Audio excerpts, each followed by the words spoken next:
لا تفصل بين كليتي العلوم والحقوق سوى حديقة فيها بعض المقاعد، وممر يصل بين الكليتين، ومصلى في المنتصف ليصلي من يريد الصلاة من الطلاب.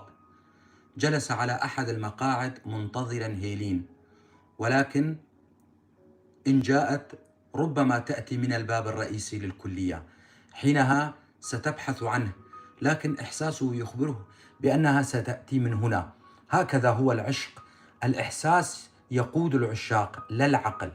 ولو كان للعقل دور في الحب لتوقفت الكثير من العلاقات في بداياتها، فالعقل مزعج في الحب، لذلك يكون دوره ثانويا لا يكاد يذكر.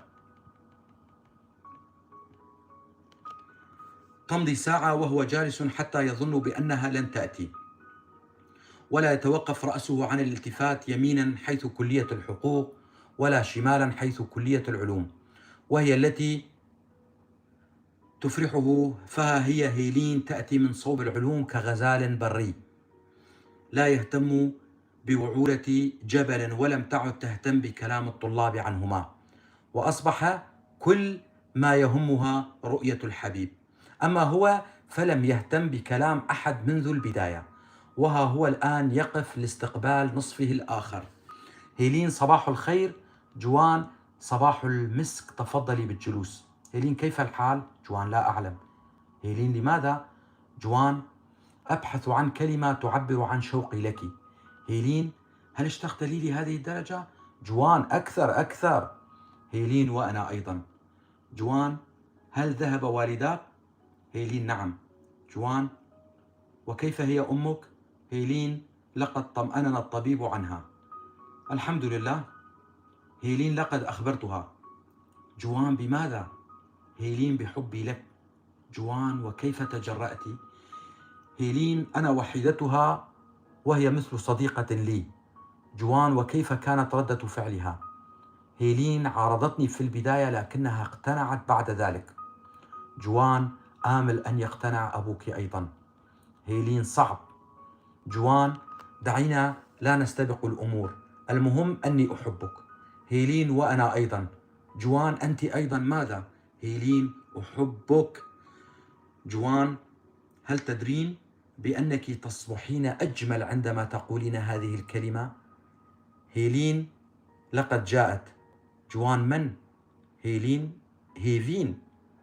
جوان وما علاقتنا بها؟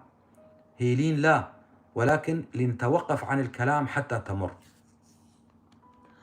تمر هيفين أمامهما بطيئة الخطى، ينظران إليها بازدراء، تمشي خطوات وتعود لتمر من أمامهما مرة أخرى، ثم تجلس على المقعد المقابل لهما. جوان يا للوقاحة. هيلين دعنا نمشي. جوان بل نبقى كي تغتاظ أكثر. هيلين أرجوك دعنا نمشي، فأنا لا أتحمل نظراتها إليك. جوان لنذهب إلى مقهى الكلية. هيلين ستأتي وتجلس أمامنا لنذهب إلى المدينة الجامعية. جوان أليس لديك محاضرات؟ هيلين لا. جوان إذن دعينا نمشي. يمضي الاثنان وهيفين تحترق بنار النظر إليهما، تقول بصوت مسموع: قريبا ستعانيان ما أعانيه الآن. هيلين انظر خلفنا، ألا تلحق بنا؟ جوان لا، ولا تهتمي بها. هيلين بصراحة أنا أخاف من هذه الفتاة. جوان ولم الخوف؟ هيلين الإجرام في عينيها، ولن تتوقف إلا بعد أن تفعل شيئا. جوان وماذا ستفعل؟ هيلين لا أعلم، ولكني متخوفة منها جدا. جوان لا تخافي حبيبتي، فأنا معك. هيلين أعلم ذلك، ولكنني غير مرتاحة. جوان لا تدعي هذه الحاقدة تؤثر عليك. هيلين أخاف أن تخبر أبي. جوان وهل تعرف رقم هاتفكم؟ هيلين لا، ولكن أمثالها يستطيعون أن يفعلوا أي شيء. جوان اهدئي ودعيني أمتلئ بعينيك، ولا تفكري بها. يوصلها للمدينة وتتكرر لقاءاتهما الغرامية على نحو دائم، سواء في الكلية أو المدينة أو في حديقة عامة. ولم تعكر علاقتهما سوى تلك الصدفة التي أفسدت كل شيء، عندما ذهب جوان ليحصل على كشف علاماته للمواد التي قدمها في الفصل الأول، وتفاجأ بخروج هيلين من مكتب أستاذ الجامعة الذي قال سامي إنه يحب هيلين وهي لا تهتم به. لكن هيلين لم تتفاجأ برؤية جوان لأنها لم ترتكب خطأ. هيلين: ماذا تفعل هنا حبيبي؟ جوان: ماذا أفعل هنا؟ أنت ماذا تفعلين بمكتب الأستاذ يا آنسة؟ هيلين: إحدى الطالبات قالت لي إن الأستاذ يريدك فأتيت، لكنه قال إنه لم يطلبني. جوان: ومن هذه الطالبة؟ هيلين: لا أعرف اسمها، إنما أعرفها شكلا. ثم لماذا تكلمني بهذا الأسلوب الجاف وكأنك تحقق معي؟ جوان: طالبة لا تعرفينها، تقول لك بأن الأستاذ يريدك وتأتين إلى مكتبه ولا علم له بطلب مجيئك. ما هذه الأحجية؟ قولي شيئا أصدقه. هيلين: وهل تراني أكذب عليك؟ جوان: لا أعلم، ولكن كل كلامك غير منطقي. يقول جوان ذلك بعصبية وقد أحمر وجهه. هيلين: اسمع يا جوان، أنا منذ بداية علاقتنا لم أكذب عليك ولا حتى بحرف واحد، ولو كان هناك شيء بيني وبين الأستاذ ما كنت أحببتك أصلا، رغم أنه أستاذ جامعي ومن ديني إن كنت لا تعلم، وأهلي سيوافقون عليه دون تردد. جوان: لنذهب ونبحث عن الفتاة. هيلين: لن أخطو معك خطوة واحدة وأنت تشك بي، فأنا لا أقبل ذلك على نفسي، ومتأكدة من كلامي كضوء هذا النهار.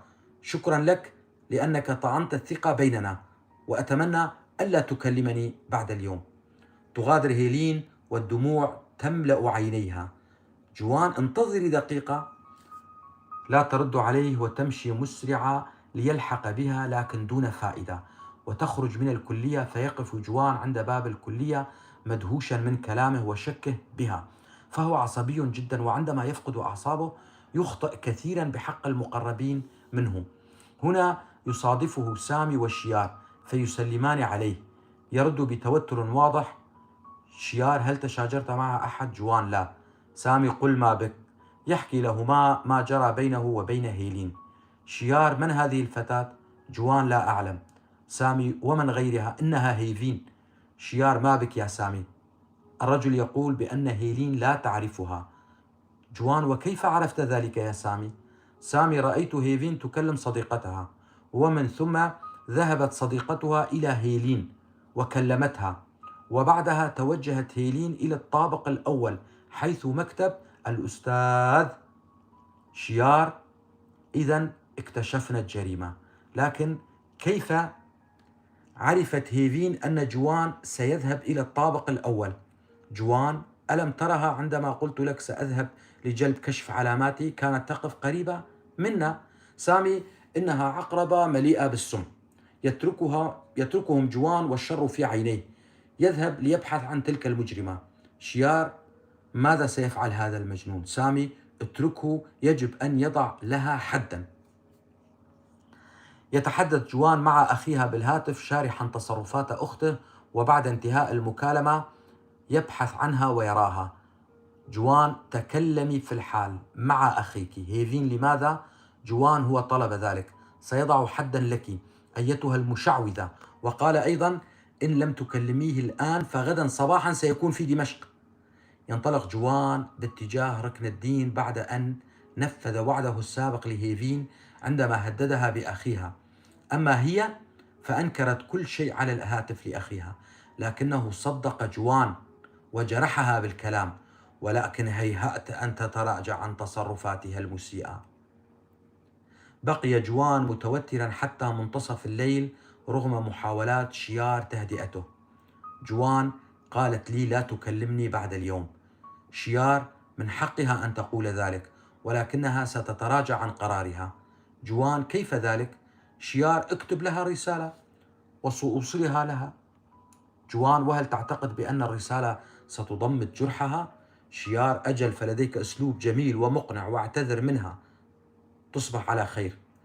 يطفئ جوان المصباح الكهربائي ويشعل شمعة ويبدأ بكتابة الرسالة. إلى سيدة الكلمات في ساعة الاحتضار، حيث تريد الروح أن تغادر ولا يبقى في الأفق إلا القليل من الأمل. تأتين من بعيد من وراء الأفق، تجمعين الأزهار والبذور وتوزعين البسمة والفرح وتسامحينني على فعلتي.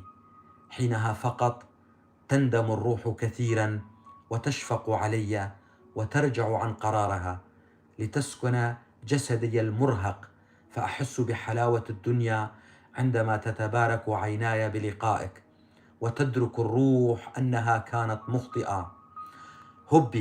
هبي يا رياح، فلي كلمات أريد أن توصليها لحبيبتي، كما أريدك أن تتحولي إلى نسيم بمجرد أن تصلي لعتبة بابها.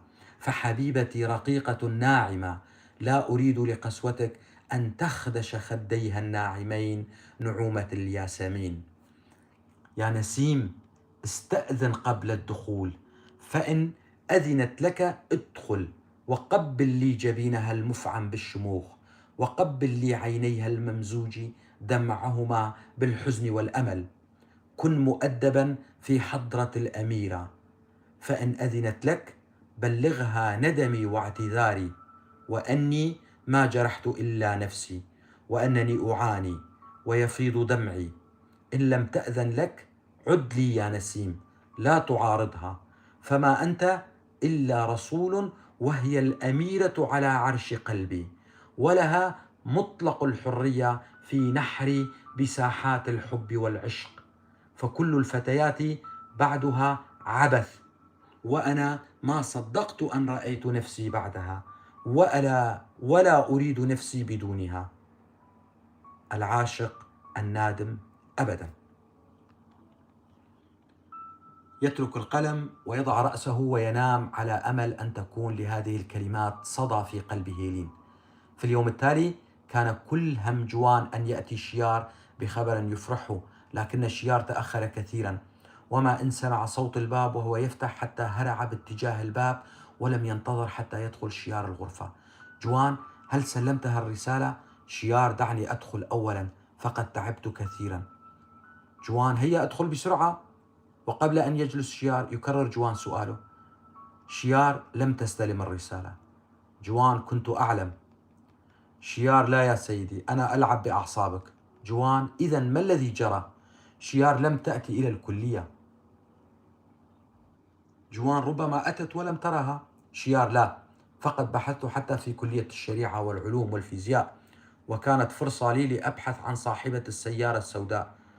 جوان، والعمل؟ شيار، إن لم تأتي غدا إلى الكلية سأذهب إلى المدينة الجامعية وأسلمها الرسالة. جوان، يعني سأنتظر إلى الغد؟ شيار، اصبر وحضر لي الغداء كي آخذك إلى سهرة جميلة. جوان، أي سهرة؟ شيار، سيجتمع الشباب عند سامي وسيجلبون البزق وسنعزف ونغني. جوان، جميل، على الأقل لن أبقى في الغرفة، فقد ذبحت نفسي بالتفكير. شيار، هل سيأتي أحمد؟ جوان، لا، بالكاد سيتناول الطعام وينام، لأنه يتعب في العمل.